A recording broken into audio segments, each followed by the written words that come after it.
এদিকে মুসা আলাইহিসসালামের মা আল্লাহর আদেশে ভয়ে তাকে একটি সিন্দুকে ভরে নীল নদে ভাসিয়ে দিলেন।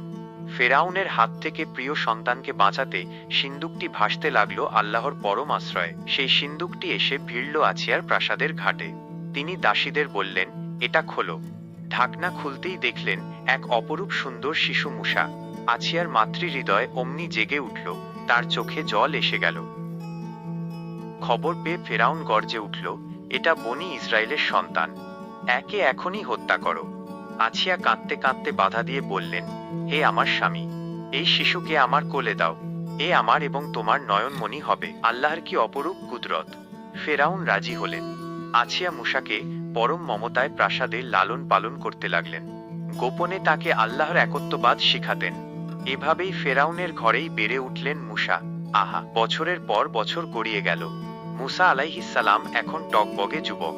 একদিন এক মাজলুম বনি ইসরায়েলীকে রক্ষা করতে গিয়ে তিনি ফেরাউনের এক লোককে অনিচ্ছাকৃতভাবে আঘাত করে হত্যা করে ফেললেন।